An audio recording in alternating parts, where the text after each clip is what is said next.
Man, someone's trying real hard here to get that early access press key for the next Mass Effect game. Say what you will, but honestly, this is a form of a talent. Because I would never be able to shill something I do not believe in this hard and this constantly. Say what you will about Luke, but he does have that dedication. And I obviously lack it. In any case, it's gonna be pretty funny because Luke thinks that Mass Effect 5 is gonna be a success. Yes, because the Dragon Age veilgaurd writers are going now and working on Mass Effect 5. I'm sure that's gonna be great. We already did a review of the absolute talentless, woke, slop idiots that are going now to work on Mass Effect 5 after the collapse of veilgaurd. These people were so good at their job that they made a franchise that had roughly 10, 20, or maybe even 30 or 40 million fans, and they turned it into a franchise that can barely sell a million copies. That's insane. That requires some kind of special form of Darwin Award on its own, honestly. Needless to say, BioWare's also out of money, so all of their eggs were already in two baskets called Dragon Age the Veilguard and now Mass Effect 5. Mass Effect 5 is going to be made by the way, the same people who made Andromeda. If Dragon Age Veilguard wasn't bad enough, my god, do I need to mention Mass Effect Andromeda? It's gonna be bad. There is no way that this is gonna work out. The Mass Effect trilogy, which was amazing, and I remember hearing about the upcoming game. Do you think it'll release this console generation, and have you heard anything? I have heard things. But it's nothing like really actionable. They are. By the way, I'm straight up gonna say it. I think he's blatantly lying. He has not heard anything. He does not have randomly these just connections in the industry about the things that are happening. This guy did not get a Dragon Age Veilguard early access key. And BioWare was certain that he would probably say the good things. So, this guy who could not get the key, even though he desperately wanted it, and then literally actually said Dragon Age Veilguard is bad, which is, I mean, probably the bravest thing Luke has ever done in his life, honestly. And this guy is now claiming, oh, yeah, I have insider information about BioWare and their activities. Bro, you didn't even get a Veilguard key. You're obviously lying, and everyone knows. Basically, what happened after Dragon Age Veilguard was that the team was pretty decimated, like kind of insanely so. Like, for example, every writer that worked on Dragon Age the Veilguard, every single person in the credits related to writing was fired. Yes. Or ended up finding a different job somewhere else. So, like, that is beautiful. Those words make me happy. They were welcomed to fire. Now, granted, that does not mean that we are healing. That does not mean that Mass Effect 5 is going to be better. Some people from Dragon Age Veilguard did get put on Mass Effect 5, and again, we know how bad that is. We have seen their credentials, and their credentials are, I'm a woke activist first and foremost. I have no real skills or writing talent. It's really bad. All of these people, after the game failed, they're just gonna go work on a different AAA product. That's it. This is how this goes. This is sadly how life is. But the point is, nobody that wrote that game is still there. A bunch of the people that work there in like a big picture directorial sense, they're also gone.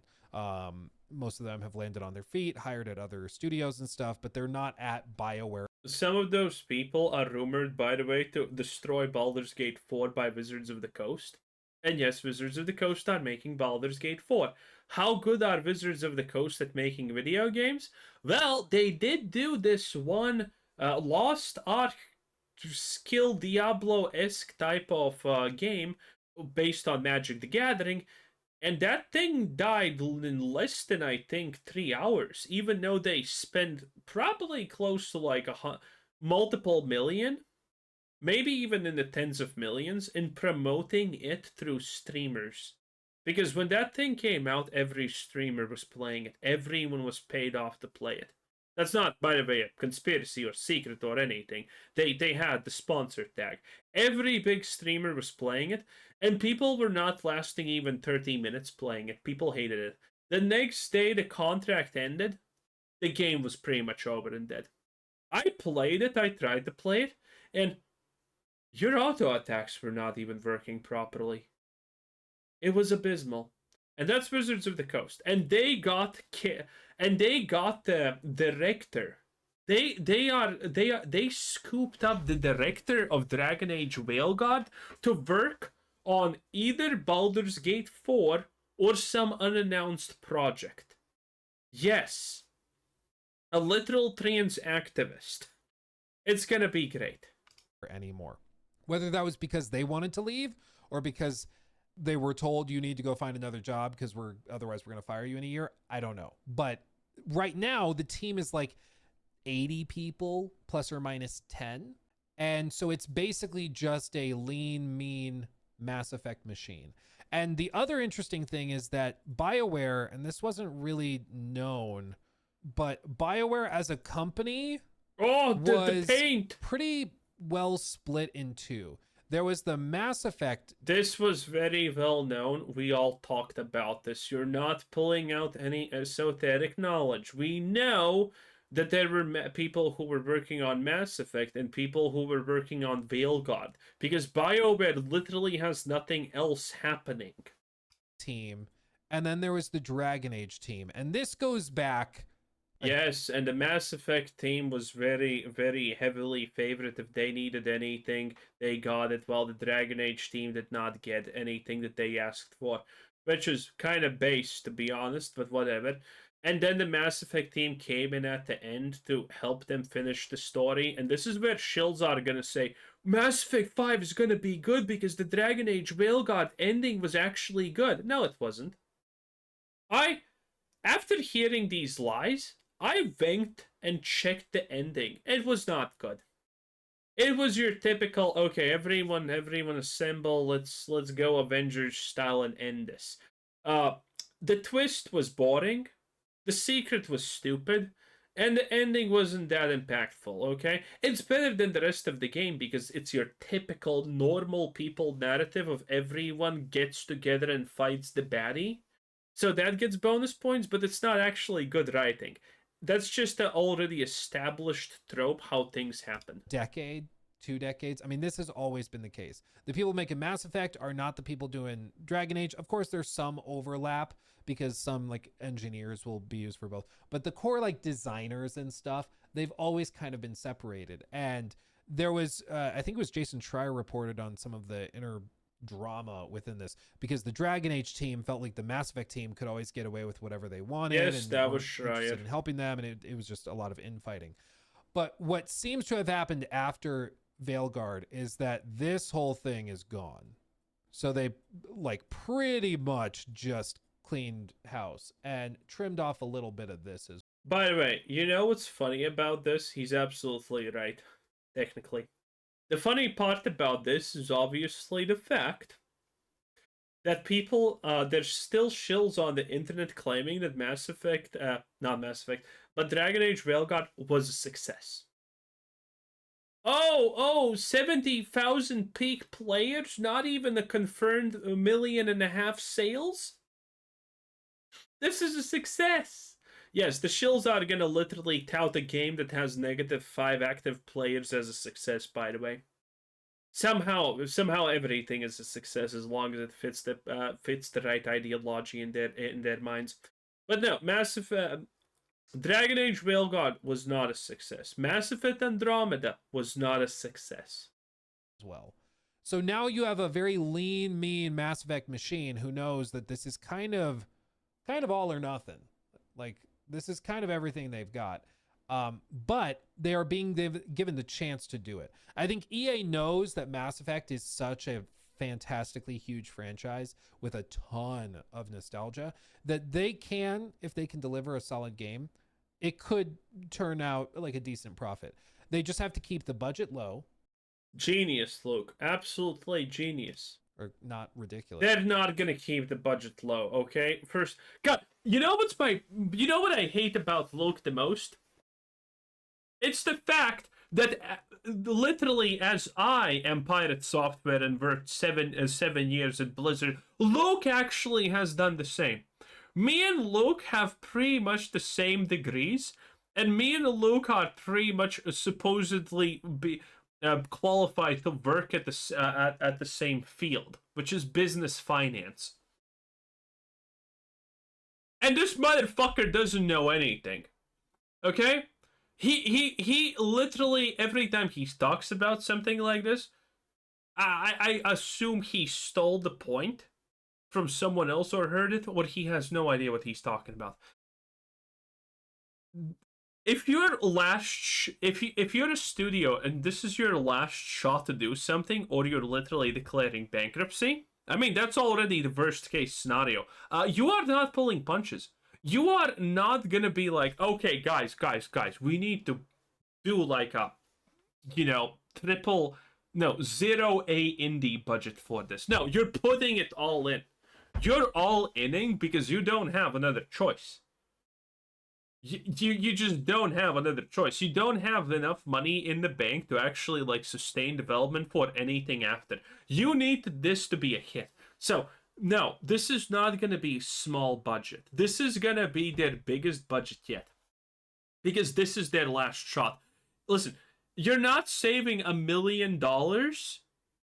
Because if this game fails, those $1 million saved are not going to be meaning anything. Because you're already going to be defunct and need to be liquefied for assets at that point. So you're not saving anything. You're gonna be as expensive as it gets. You're gonna try to shoot as big as you can because that's your only shot. That's your only option. And as any good CEO, you're gonna lie about your budget being extremely small because you see, in the world of finance, for some reason, there's actually, even if you're a publicly traded company, lying about your budget and your spendings is somehow not actually prosecutable. So you got these companies like, for example, EA, not EA, but Ubisoft, lying that Assassin's Creed Shadows was only $100 million in budget.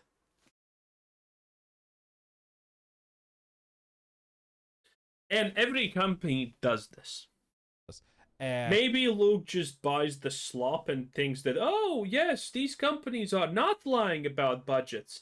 It's like Hollywood. They would never lie about anything. And they have to meet. If you do not know, by the way, Hollywood is notorious for underrepresenting their budgets, sometimes by literally 2 or 3 times for movies and series. Fan expectations. 2 very difficult things in 2025, but that's the mandate. So I think they understand the assignment. And honestly, Mass Effect, whatever they call the next one, I think it stands a much better shot of being successful than Dragon Age did. I always felt really bad for the veilgaurd guys because, like, let's be real, it was a game that started as a single-player game. It turned into... Isn't the veilgaurd writer the lead narrative for Elder Scrolls 6? No, it's someone else. Someone else who did a lot of the narrative, who also is going to Elder Scrolls 6. It's pretty hilarious. Again, every game that you expect to fail from every woken shit company is literally getting a little bit of a sprinkle of ex veilgaurd developers. To like a multiplayer game. And then, or actually, I think it technically started as a multiplayer game, yes, turned into a single-player game, turned back into a multiplayer game, yes, and then turned back into a single-player game. Yes. Like, it went through multiple game directors at each one of these spots. It went through major overhauls, and every single time parts of the previous version were cut, but then other parts remained. So each way down this path, they ended up, with just an incredibly high budget, even though the game didn't really, I think, justify the... At this point, when you're doing rewrites, at this point, when you're doing redesigns, that's no longer budget. That becomes costs.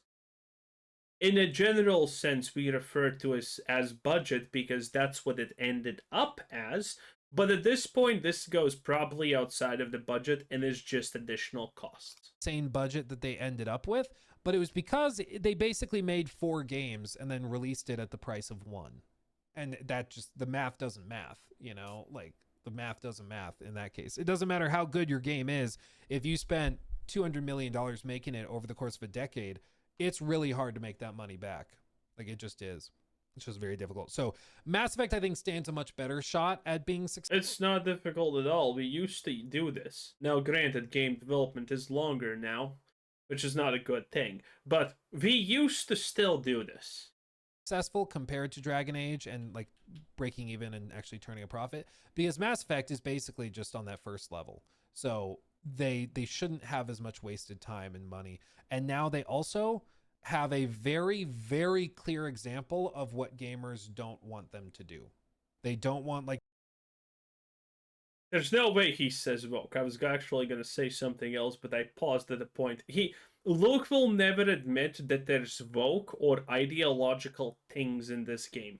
The kitschy, campy, watered down role-playing stuff. They want old school hardcore roleplay. They don't want romances where the romances are just 2 characters drinking a cappuccino. They want it sticky and sweaty. You know? I can't even tell you, dude. One of my friends... I agree. You can't tell us because you will never admit that that concept like woke even exists. We play D&D with. She's hardcore Dragon Age fan. Like, hardcore. Hardcore. She's played all of them a dozen times. Like, she knows them backwards and forwards. And her, like, number one frustration, like, she was telling me after she finished the game, she did like 3 playthroughs, and then she told me all about it before we started a D&D session one day. And she's telling me all about it, and she's like, yeah, and then she's listing off her frustrations with the side quests. And she's like, and I'm frustrated because in my second playthrough, I did this, but then in my third playthrough, I did the opposite, and nothing changed. And she's explaining all of her frustrations over, like, no real... True, based and real. If you're a game dev and you're watching this, I hope you probably get... No, I'm joking. I'm not that evil, but I am kind of.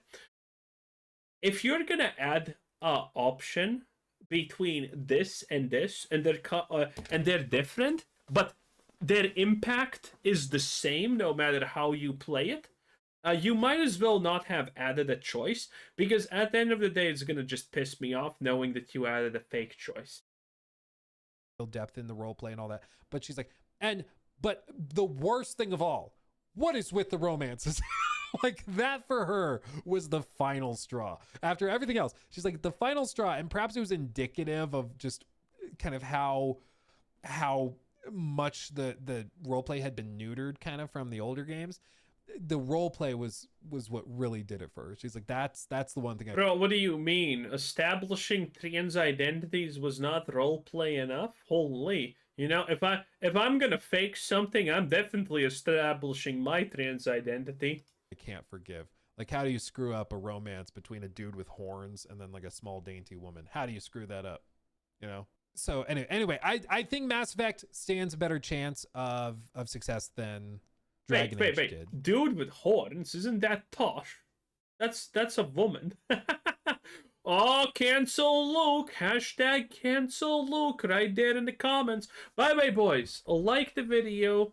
Hype it up if you're on a mobile phone. It helps me out tremendously, and I greatly appreciate it. Thank you for everyone who supports me that way. It's easy, it's fast, it takes less than a second. And if you think that this stuff is important and more people should know about these absolute wicked things and these shills and whatnot, like and hype the video, because I can guarantee you more people will see it if you do it. 100% guarantee. Every like means more people will get to see this, and more people will hopefully understand how bad things are. Thank you. But I also think that it still is a tough spot to be in, because I don't care how good you are or anything. They are at a studio that has now had 3 back-to-back failures from EA's perspective. Like, they did not make a lot of money and they're doing pretty poorly. And there's... Yes, that's not just EA's perspective. That's anyone with a brain's perspective. Let me explain to you, as someone who worked 7 years at Blizzard, if you don't have money, you can do things that money would be able to get. AKA, you can hire people to make game. And that's how, yes, we choose what is good and what is bad, what succeeds and what doesn't. So it's not only EA saying, "Oh, Andromeda was a financial flop." It's logic that says and dictates it was. Studio has been decimated by the technical term, which is reduced by a tenth. It was decimated several times over after Dragon Age Veilguard, and now it's all on them. Like, the BioWare legacy is on them. I am shocked that EA has still kept them open. Honestly, after Dragon Age, I was expecting them to probably shut it down, but they've been given another chance, it seems. So, but you better believe EA executives are watching that pretty closely. They're like going to do story reviews and all that. It's why I don't think it's a coincidence that BioShock. I think BioShock is suffering similar things, because I had somebody reach out to me who was able to demonstrate. Oh yeah, I forgot about BioShock. Man, I forgot about BioShock, but yeah, they were planning something and it looks woke. Straight to my satisfaction that they were who they said they were, and they were involved with BioShock.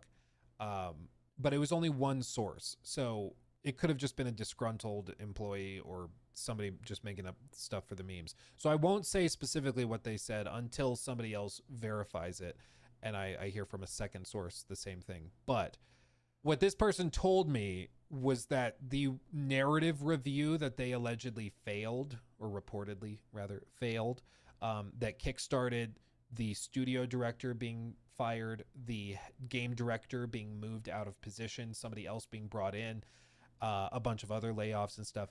What this person told me was the narrative review. I will just say, like, if what they told me was true, I think they made the right choice.